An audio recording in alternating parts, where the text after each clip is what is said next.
Assalamualaikum warahmatullahi wabarakatuh. Kembali lagi dengan saya Anissa Nusa Fitri dengan NIM 202200800465. Dibuatnya video kali ini saya akan sharing tentang ABM atau Activity Based Management.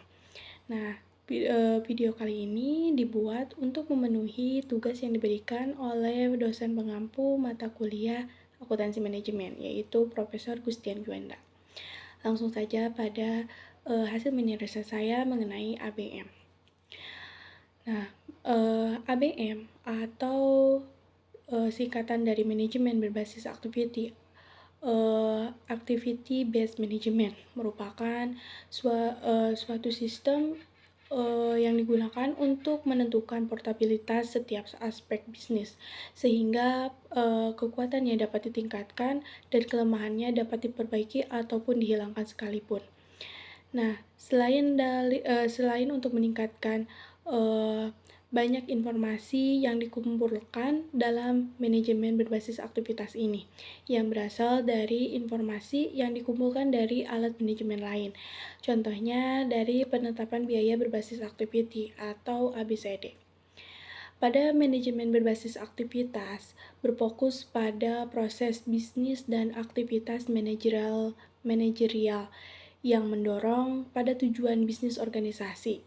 Sedangkan untuk penetapan biaya yang berbasis aktivitas, berupaya untuk mengidentifikasi dan mengurangi pemicu biaya dengan mengoptimalkan sumber daya. Nah, pada keseluruhannya, hasil dari analisis ABM dapat membantu perusahaan menghasilkan anggaran dan memperkirakan keuangan jangka panjang yang lebih akurat. ABM menganalisis pada biaya karyawan, peralatan, fasilitas, distribusi, overhead, dan faktor lainnya yang terkait pada bisnis tersebut untuk menentukan dan mengalokasikan biaya aktivitas. Manajemen berbasis aktivitas dapat diterapkan pada berbagai jenis perusahaan, termasuk pada produsen, penyedia jasa, organisasi nirbala, sekolah, maupun lembaga pemerintahan sekalipun. ABM juga dapat memberikan informasi mengenai biaya tentang area operasi apapun dalam suatu bisnis. Untuk contoh ABM sendiri adalah dalam menganalisis portabilitas produk baru yang ditawarkan oleh perusahaan.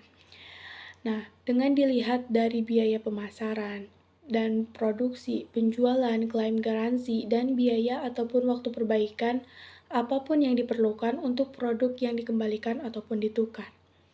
Jika sebuah perusahaan bergantung pada departemen penelitian dan pengembangan saja, ABM dapat digunakan untuk melihat biaya pengoperasian dari departemen tersebut, biaya pengujian produk baru, dan apakah produk yang dikembangkan tersebut dapat menguntungkan ataupun tidak. Nah, banyak informasi yang dikumpulkan dalam manajemen berbasis aktivitas ini yang berasal dari alat informasi lain atau alat manajemen lain, yaitu dari penetapan biaya berbasis aktivitas atau ABCD.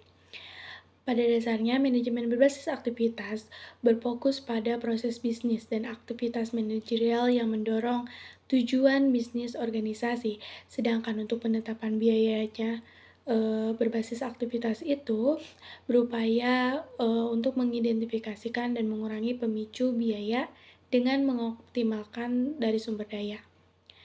Nah, dapat disimpulkan bahwa manajemen berbasis aktivitas atau ABM sendiri merupakan suatu cara untuk menganalisis portabilitas dari suatu perusahaan dengan melihat setiap aspek bisnisnya untuk mengetahui dari kekuatan dan kelemahannya. ABM sendiri digunakan untuk membantu manajemen mengetahui area bisnis mana yang merugi sehingga dapat diperbaiki ataupun dihilangkan sekalipun. ABM seringkali memanfaatkan informasi yang dikumpulkan dengan penetapan biaya berbasis aktivitas atau ABC. yang menjadi sarana untuk mengidentifikasikan dan mengurangi pemicu biaya dan penggunaan sumber daya yang lebih baik. Sekian yang dapat saya sampaikan mengenai hasil analisa saya mengenai activity based management. Sekian materi yang saya sampaikan. Wassalamualaikum warahmatullahi wabarakatuh.